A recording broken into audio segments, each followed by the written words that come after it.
Khatri dental care, दांतों का अस्पताल, डॉक्टर अरुण खत्री, डॉक्टर नीलिमा बर्डे खत्री। समय सुबह 9 बजे से रात्रि 8 बजे तक।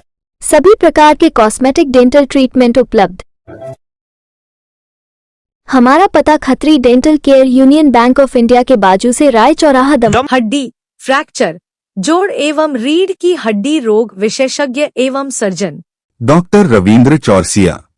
समय सुबह 11 बजे से शाम 4 बजे तक, शाम 6 बजे से रात्रि 8:30 तक। मिलने का स्थान विजयनगर गेट के बाजू से बालाकोट रोड, दमोह। जिला कलेक्टर सुधीर कुमार कोचर शनिवार की रात हटा ब्लॉक के आदिवासी बाहुल्य ग्राम घोघरा पहुंचे, जहां उन्होंने जन चौपाल लगाई और ग्रामीणों की समस्याएं सुनी।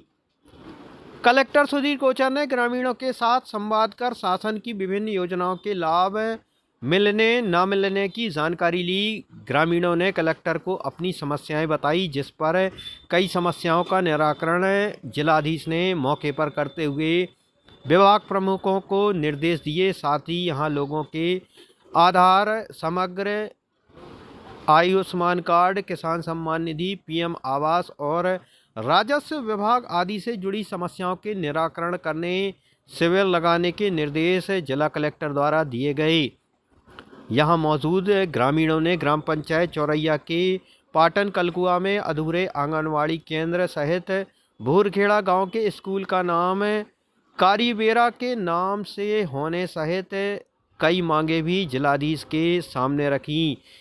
दरअसल मुख्यमंत्री डॉक्टर मोहन यादव द्वारा जिले के वरिष्ठ अधिकारियों को गांव में जाकर जन चौपाल लगाने के निर्देश दिए गए थे, जिसके बाद जिला कलेक्टर सुधीर कुमार कोचर घोघरा गांव पहुंचे और रात में जन चौपाल लगाई और ग्रामीणों की समस्याएं सुनी।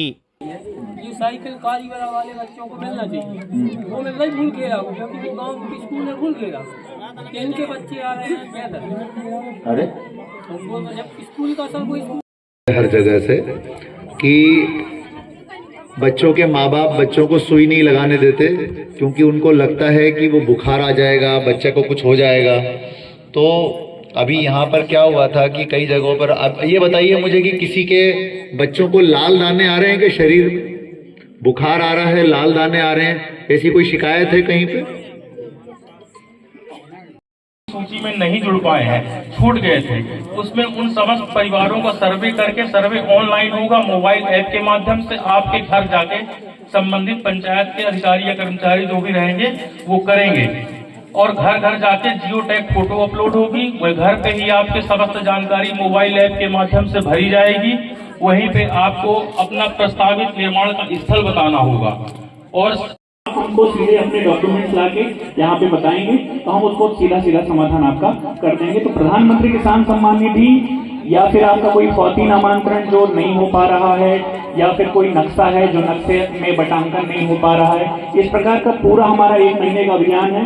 आप सभी से ये आग्रह है कि आपके राजस्व संबंधी कोई भी काम हो जो किसी भी वजह के समस्त ग्रामवासियों से निवेदन है कि उनका बिल्कुल दिल खोल करके सबको स्वागत करना है। तो ताली बजा करके बच्चियां खड़ी हुई हैं सर के स्वागत में।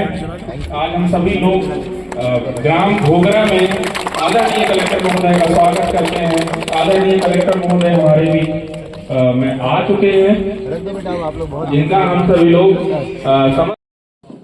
आज पहली रात्रि चौपाल है और हमने इसको घोघरा में लगाया है, जो कि जहाँ पर लगभग 80 से 90% लोग जो हैं अनुसूचित जनजाति के यानी आदिवासी समाज के लोग हैं। और आज बड़ी संख्या में इस चौपाल में जनता उपस्थित हुई और कुल मिलाकर के 2-3 तरह की बड़ी चीज़ें सामने आई हैं जिस पर हम लोग अब काम कर रहे हैं।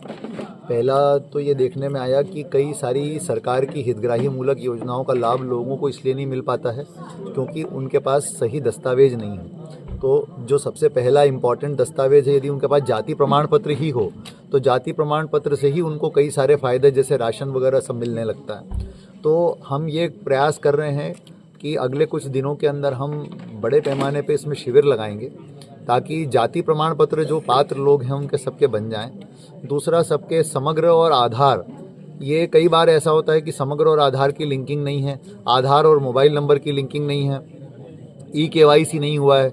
इन सब कठिनाइयों के कारण कई योजनाओं का लाभ लोगों को नहीं मिल पाता। तो इस तरह की शिकायतें भी सामने आई, तो हमने ये भी प्लान किया है कि अब हम यहाँ पर और इसके आसपास के क्षेत्रों में इस तरह के शिविर साथ में लगाएंगे ताकि लोगों की ये समस्याएं पूरी तरह से दूर हो जाएं। इसी प्रकार से किसान सम्मान निधि को लेकर के भी लोगों की समस्याएं लोगों ने बताई कि पहले मिलती रही फिर नहीं मिल रही, तो ये सारी चीज़ें शिविर में हल होने वाली हैं। तो हम लोग इसके लिए पहली चीज़ तो जो है कि हम शिविर प्लान कर रहे हैं। दूसरा जो हम लोग प्लान कर रहे हैं वो ये है कि जो यहाँ से पलायन लोगों का होता है, मजदूरी करने के लिए दिल्ली जाते हैं, गुड़गांव नोएडा जाते हैं, तो जो बात सामने आई, लोगों ने बताई कि साहब यहाँ पर सिंचाई की सुविधा यदि अच्छी हो जाती है तो यहाँ पर से पलायन बड़े पैमाने पर रुक सकता है। तो प्रधानमंत्री धरती आबा योजना के अंतर्गत और अन्य योजनाओं के अंतर्गत यहाँ पर तालाब की कुछ साइट्स के बारे में बताया गया है, तो उनका एक बार हम परीक्षण करा लेंगे, निरीक्षण करा लेंगे हमारे उपयंत्रियों वगैरह के माध्यम से, और उसके बाद प्रयास करेंगे कि यहाँ पर कुछ तालाब वगैरह स्वीकृत हो जाएंगे तो उससे यहाँ की जो है जीवन धारा थोड़ी सी बदल सकती है, लोगों का पलायन यहाँ से रुक सकता है। इसके अलावा यहाँ पर जो वनोपजें होती हैं, उन वनोपजों का संग्रहण, उनका विपणन, उनका विक्रय, ताकि उनको सही लागत उनकी मिल सके हमारे आदिवासी भाई बहनों को, इसके लिए भी काम करने की मुझे लगता है बहुत आवश्यकता है। तो वनोपज और यदि सिंचाई के मुद्दों पर काम करते हैं तो हमें पलायन को रोकने में बड़ी मदद यहाँ पर मिल सकती है।